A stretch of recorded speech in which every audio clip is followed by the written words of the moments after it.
Hello dear students, as you all know, we are doing chapter number 2, electrostatic potential and capacitance.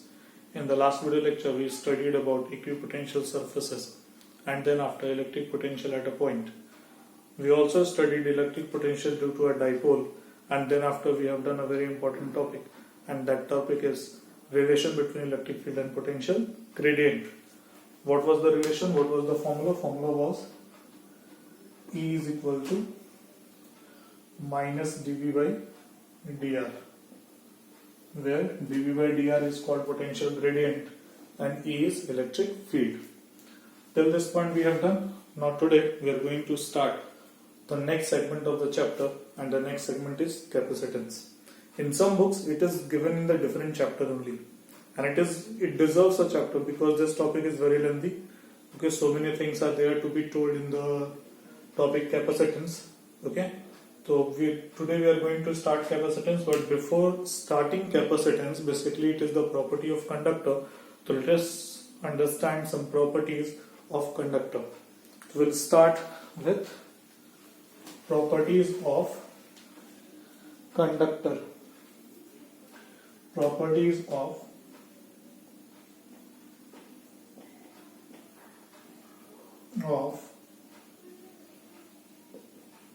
conductor. What are the properties? The very first property we are going to study is the electric field inside a conductor is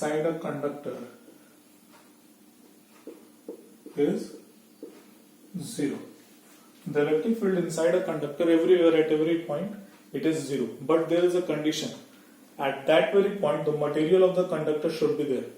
Is it clear? Like suppose if this is a conductor, so inside the conductor everywhere the field is zero, whether conductor is charged, whether it is kept in an external field, whether everything, anything, but inside the conductor the field will be zero only.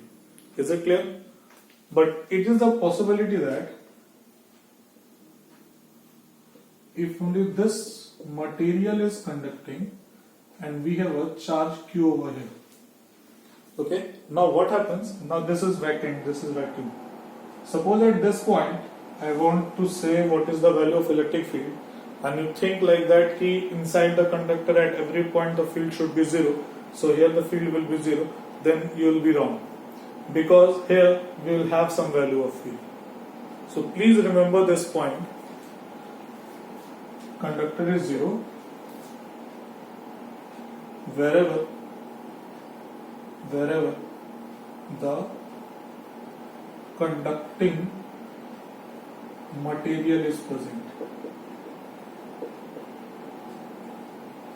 Okay, wherever the conducting material is present. Second point is the electric field lines are always perpendicular to the surface of conductor. Okay, electric field lines are always perpendicular to the surface of the conductor. Now we have two cases. Okay, let us see. Suppose one conductor is there and it is charged. So how the electric field lines will be there on the surface? So it will be perpendicular to the surface. It will be perpendicular to the surface. It will not make an angle with the surface. Sometimes it is asked from you what should be, how you can prove that electric field lines are always perpendicular. We'll prove this by contradiction method. Suppose this is a charged conductor. It is positively charged, right? And now if you don't want to make it perpendicular, then suppose the direction of electric field is in this direction. Now it makes an angle theta, and because of that we have a component along the surface which is E cos theta, and we have a component which is called E sin theta. Now the component E cos theta will take the charges along itself. The charge will start move along E cos theta because electric field exerts force on the charges. Charges will move along the electric field, and because of that what happens, we have a surface current. But for an isolated conductor there is nothing like surface current, and because of that this component must be equal to 0. Because of that theta must be equal to what? 90 degree. Is it clear? So we will prove that with the help of contradiction method. Again, one question can be there. Like suppose if one conducting plate is there, okay, one charge is there, which is plus Q. It is kept nearby the conducting plate, and now you have been asked what is the how the electric field lines will be drawn over here. How we can draw? Just see, from the positive charge electric field emits, it will go through this surface, it will perpendicular, but inside the conductor field should not be there. Because of plus Q, here minus charge will be induced, here plus charge will be induced. Is it clear? The field lines will be something like this. Here the field lines will emit perpendicular radial type, but for the surface they will hit the surface normal to the surface. Electric field lines strikes the surface normally. So this is the configuration of electric field lines when a positive charge is kept nearby a plate. Is it clear? So here I have used a property. Electric field lines are always perpendicular to the surface, and moreover, first one also, right, inside the conductor field is 0. Just see, I have not drawn a single line inside the conductor. Why is it so? Because inside the conductor the field is what? 0. So these are two properties. We'll have to do 6. Let us do it. Let us do them once again. First property, I have told you that electric field inside the conductor must be 0, but it is the condition that at that point the conducting material should be present. Second is, the electric field lines are always perpendicular to the surface of conductor, whether the conductor is kept an external field or conductor itself is charged. Is it clear? Now move to the third property.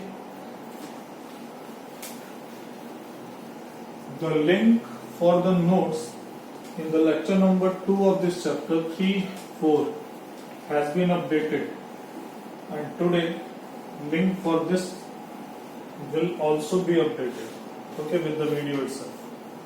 Is it clear? For notes, just see, go and copy it from there. Property number 3.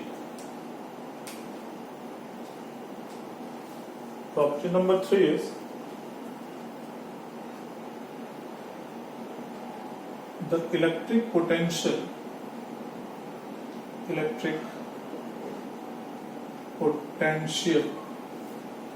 at the surface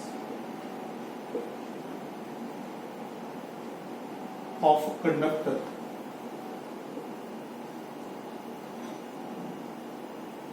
remains constant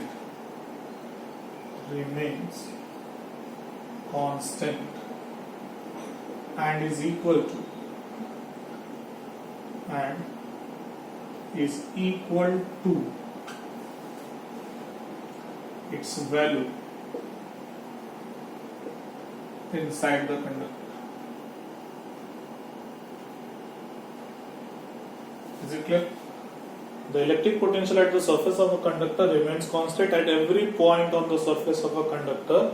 The electric field remains constant. Electric potential remains constant, and it's equal to its value inside the conductor. For a sphere,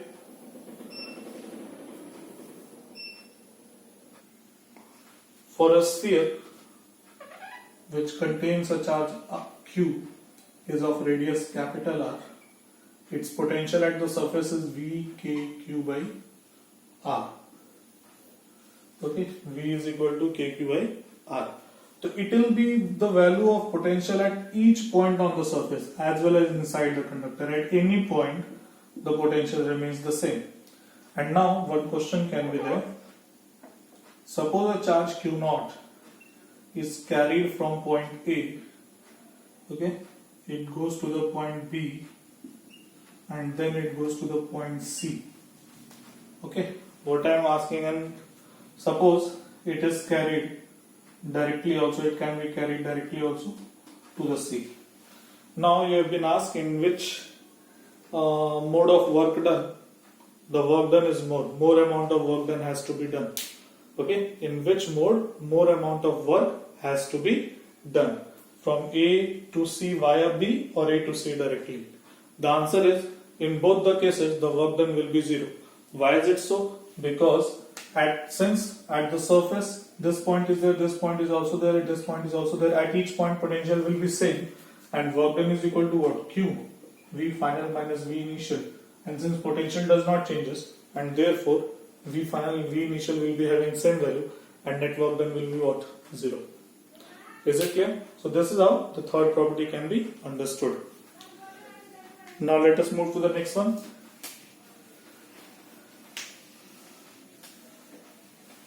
Let us move to the next one. Fourth point is the excess charge given to the conductor will appear on its surface. Excess charge, if you give any of the conductor, then what happens? This charge will appear on the surface of the conductor. Whatever excess charge you give, it comes out to the outermost surface. Let me make it more clear. It will be its outermost surface. Is it clear? Fifth point is, fifth point, one small derivation is there.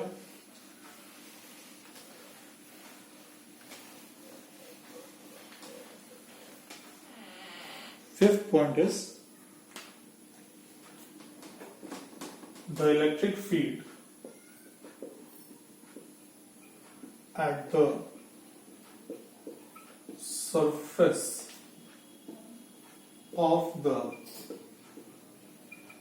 conductor is sigma upon epsilon, where sigma is what? Where sigma is what? It is surface charge density, and cap is what? Unit vector obviously, but it is directed perpendicular outward, right? Okay, sigma is what? It is surface charge density, and cap is what? It is the unit vector perpendicular outward. E vector is equal to sigma upon epsilon naught. Clearly the magnitude of electric field is directly proportional to sigma. So, higher the surface charge density is, higher will be the electric field. Okay, now for it we have a proof also. We can prove it also. Okay, suppose for a conductor of any shape, okay, it is charged. Suppose this conductor is charged. Okay, so what we have to do, we have to find the electric field at any point of the conductor. So suppose we want to calculate the electric field at this point. So what we'll do, by a very near point, we'll draw a Gaussian surface which will be of cylindrical in shape. Okay, so this Gaussian surface will be containing this much area. Suppose this area is what? D. Okay, so for electric flux passing through the surface, electric flux, we can write d phi is equal to electric field into area, which is equal to what? Q enclosed upon what? Epsilon naught. Now E and dA will be in same direction because the electric field will be in this direction only. dA will be also in same direction. So EdA will be equal to what? Q enclosed. What is the amount of charge? Whatever the charge will be in this surface, okay, on this surface will be enclosed, and this very charge will be given by sigma into dA, surface charge density multiplied by area, upon epsilon naught. dA and dA will be cancelled out, and E comes out to be what? Sigma upon epsilon. That we have to prove. Is it clear? So this is what the electric field outside the conductor is. Just outside the conductor, or you can say at the surface of the conductor. So it is electric field is equal to what? Sigma upon epsilon naught, and its direction is what? N cap is perpendicular outward to the surface. Right? Next property is called electrostatic shielding. The next property is called electrostatic shielding. Sixth property and the last one, electrostatic shielding. What does that shielding mean? Shielding is to cover, okay, covering.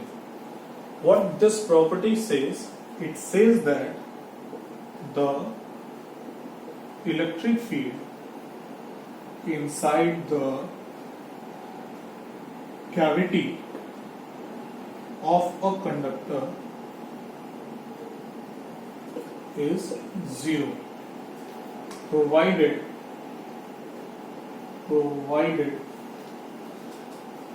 it does not have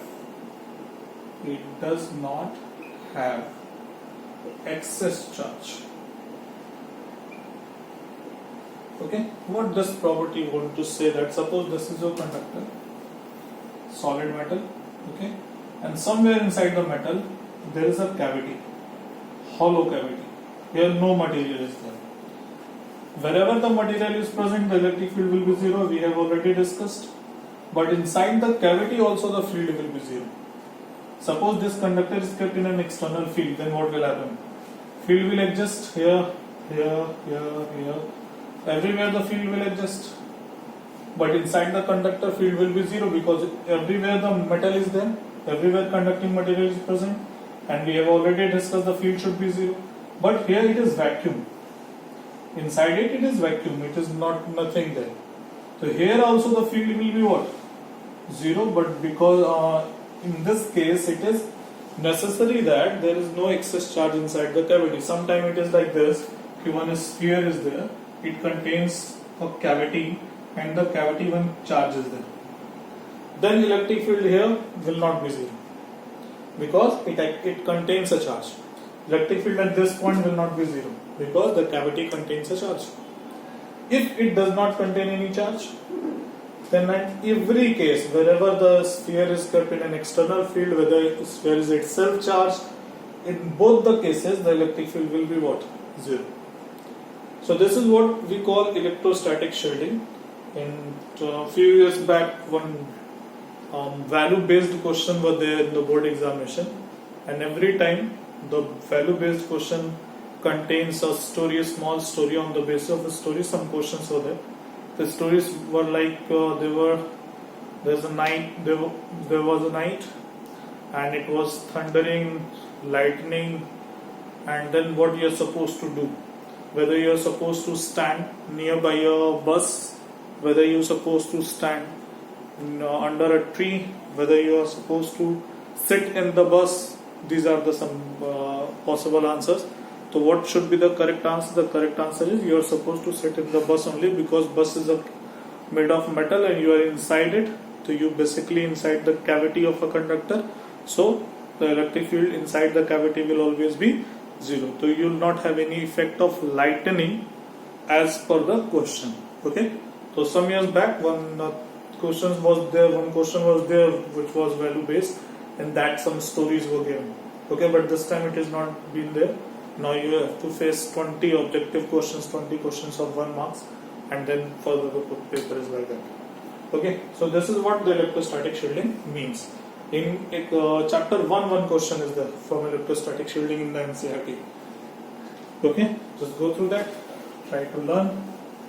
Now let us move to our next topic, and the next topic should be a chapter itself. The topic is called capacitance. The topic is called capacitance.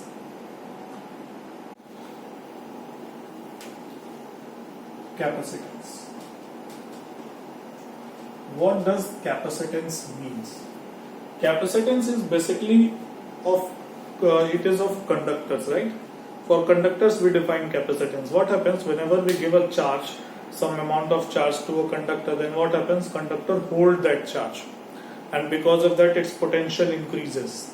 Okay, so this ability of conductor that it holds the charge, it is called capacitance. The ability of conductor, because of it holds the charge, is called capacitance, and the conductor is called a capacitor. Okay, although the capacitor is the most is more modified version.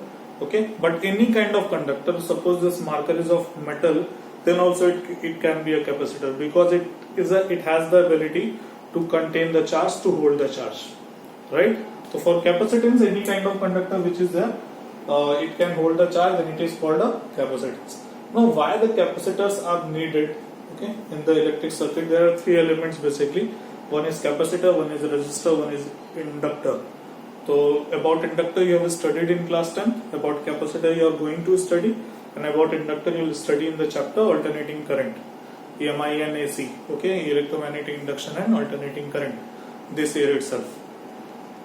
Now why capacitors are needed? Okay, why this thing are needed? Like resistors, why resistors are needed? To control the current, right? If you want to make the circuit having low current, then what you'll do, you'll connect a resistance in the resistance of higher value. So you can control the amount of current which is flowing in a DC circuit by applying resistance to the circuit. Then why capacitors are needed? The question is this. Capacitors are needed because sometime in the circuit you need larger amount of energy for starting the motion or for starting a circuit, right? Like suppose one electric motor is there. So for motor, what happens when it starts? It needs a current of 16 ampere, 25 ampere, 20 ampere according to the capacity of the power of the motor, but it needs a large amount of current for a while to start, because the most difficult part of a motion is to start the motion and then after to maintain the motion, right? So for starting the motion we need more amount of current, and here we need a capacitor. What capacitor does? It stores amount of energy and it supplies in the circuit at once. It supplies in the circuit at once. You must have heard condenser word. In the fan you use the word condenser. Sometimes the fan, when it starts moving very slow, or in train it happens sometimes. When you travel in a train, then what happens? The fan doesn't work. Then a very wise person, what he does, he takes out his pen, okay, 3 rupees pen, and then he starts rotating the fan, and fan starts. What is the problem there? The problem is the condenser. Condenser gives the required starting motion, but sometimes the condenser is not working. The required motion is given from outside, and then after the fan starts moving. If your fan is running slow, okay, then what happens? The electrician tells you that its condenser is not working properly. Then you have to change the conductor. Then you change the condenser. If you change the condenser, then what happens? The fan starts working. So condenser, what it does, it starts the motion, and then after it maintains the motion, right? It maintains the motion, right? So this is what a capacitor does. Capacitor stores the energy, and when it is required, it supplies whole of the energy at once. It stores the energy, and then whenever required, it supplies whole of the energy at once. You must have seen the flashes of the camera, the flash, LED flash. While taking a photograph, the LED flash shines a bit. Okay, so that for LED also we need a condenser. It supplies the current in the circuit at once, and then the LED shines. Okay, so this is what the capacitor does. Now for capacitor, I have told you that ability of holding the charge is called a capacitor, and its ability is called a capacitance, and because of that a conductor is called capacitor. We know that whenever we give the charge, then what happens? Its potential increases. So electric potential is directly proportional to what? Charge. Q is proportional to V. When we remove that proportionality sign, what we are going to have? Q is what? CV. Where that C is called capacitance. C is called capacitance. For defining C, it is the ratio of Q is to V. Charge hold by the conductor to the voltage. Okay, to the voltage, the potential developed on the conductor. Right? So C is equal to what? Q upon V. Now for unit, the unit of Q is coulomb, V is volt, its unit is coulomb per volt, but 1 coulomb per volt is equal to what? 1 farad. Okay, we write capital F for that. So 1 farad. 1 farad. What will be its dimension? Its dimension has been asked in the board examination. What will be its dimension? So for Q we have 80, A for current, T for time, and for voltage. Voltage is what? Work done upon charge. So basically, mL2T minus 2 upon charge, so upon 80, 80 will go in the numerator, it will become 80. Now the dimension will be is A2T2 upon mL2T minus 2. Now the dimension of C will be just C, m to the power minus 1, L to the power minus 2, T to the power 4, A to the power 2. This is the dimension of capacitor. It has been asked in the board examination. Right? So this is capacitor. This is a small introduction I have given today. Tomorrow we will study more about capacitors. This is all for the day. Link has been updated for the this one, lecture 2, lecture 3, lecture 4 of this chapter, and now for this it will be updated soon. Is it clear? So this is all for the day. Thank you.